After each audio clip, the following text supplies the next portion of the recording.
And the White House says that the U.S. leads the race in COVID-19 testing with over 5 million tests conducted to date. One America's Jenn Pellegrino speaks with former HHS Chief of Staff Scott Whitaker to learn more.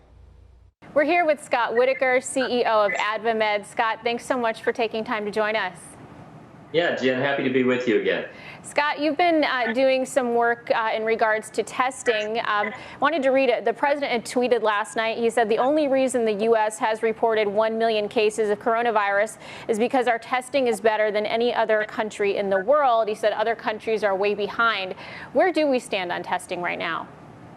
So the president's right. We're doing a tremendous job on the testing. We're not where we would like to be, I don't think, collectively as a nation, but we have scaled up dramatically, Jen. If you think back on it, the first test that was approved was on March 12th of this year, just a few weeks ago.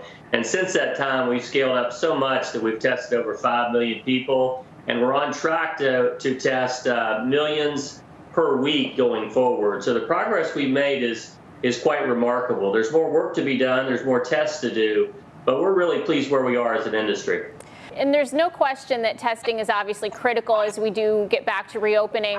But there are some people saying, you know what, this virus is so contagious, you can take a test 1 minute and be out in public an hour later and catch it. How do we get around that? What's your reaction to that statement?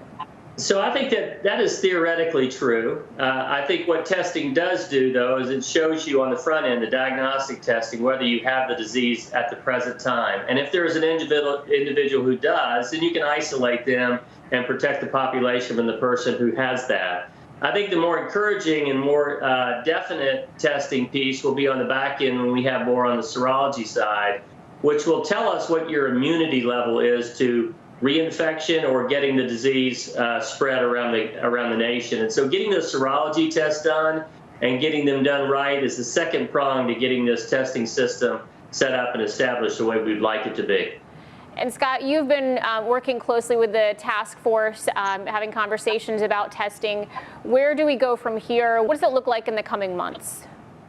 So we're going to continue our work. I think we're working on the short term to scale up a massive amount of tests that are available for hospitals, for labs, for the states to use, the governors to have access to. And then over the longer term, as we're thinking about the fall and we're thinking about next winter, we want to be very prepared to have systems in place so that next year, if it comes back, we're more prepared to test more quickly and scale up at a rapid level. I think, Jen, it's one of the things for us that's been very, very encouraging about working with the White House and this administration is they have empowered the private sector, all the companies in our space, to do the work that needs to be done to get tests into the marketplace. And I think that system has worked well. Even though it was a little slow on the front end with CDC, we've recovered from that, and I think we're the gold standard now around the world for testing.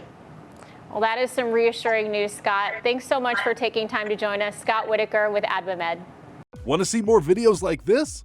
Click on the link below and subscribe to One America News on YouTube. And call your cable provider and kindly demand that One America News is added to your lineup.